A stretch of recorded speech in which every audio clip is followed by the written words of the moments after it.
Welcome to Code Mantra's Accessibility Insight interview series. I'm Barry Bealer, Senior Vice President of Strategic Alliances at Code Mantra, and your host for today's session. Mike Caprara is the Chief Information Officer of the Viscardi Center, a nonprofit based on Long Island, New York, that provides a lifespan of programs and services to educate, employ, and empower children and adults with disabilities. Mike has been in technology-related positions for over 20 years, with the last 18 years supporting organizations that help children and adults with disabilities. Joining Mike is my colleague, Ian Smith, who is our Director of Accessibility Platforms and Solutions at Code Mantra. Ian has been a technologist all of his career and more recently architected Code Mantra's document accessibility remediation platform called Accessibility Insight. He is a frequent speaker at accessibility trade events and writes about accessibility issues and topics on our company blog.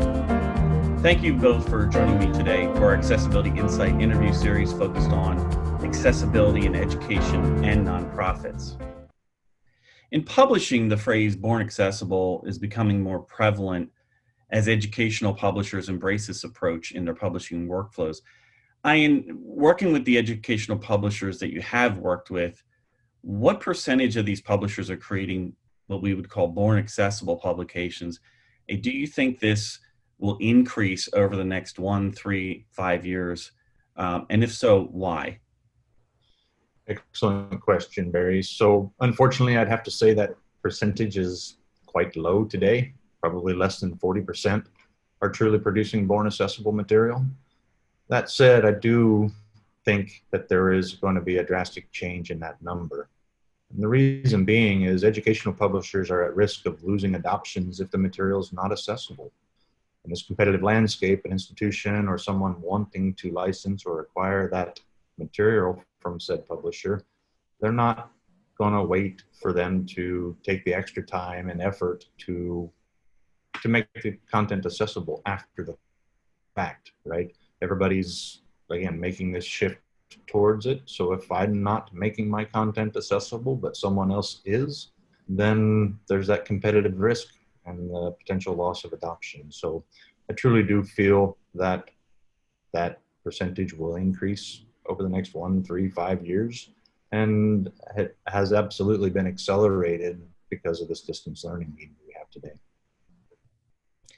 And Mike, being in the leadership position that you are at the Viscardi Center, I assume any digital publications that you license for your students must be accessible, and you don't necessarily care if the publisher is using a born accessible workflow or if they remediate the content at the end of the process.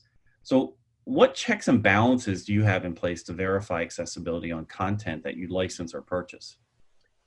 So when we're researching content or publishers or software that we're looking to license, we have to make sure that it is meeting the WCAG 2.0 or 2.1 standard guidelines. If there is content that we feel that is that is not so much accessible, we will most likely pass on it.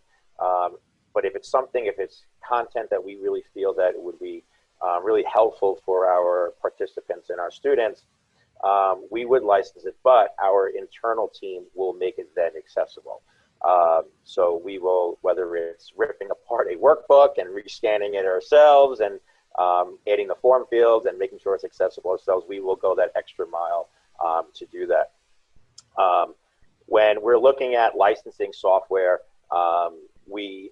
or even purchasing hardware, we will look for VPATs, which are voluntary product accessibility templates, and to ensure that that they are in compliance with the accessibility standards, and also making sure what options are available, in particular hardware. What adaptive keyboards or adaptive microphones could be added to an enterprise copy machine.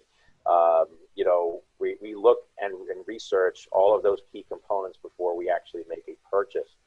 I also think working with procurement and purchasing departments is vital, ensuring that they know what accessibility means before they're making a purchase, and what questions to ask before they actually ultimately buy that product.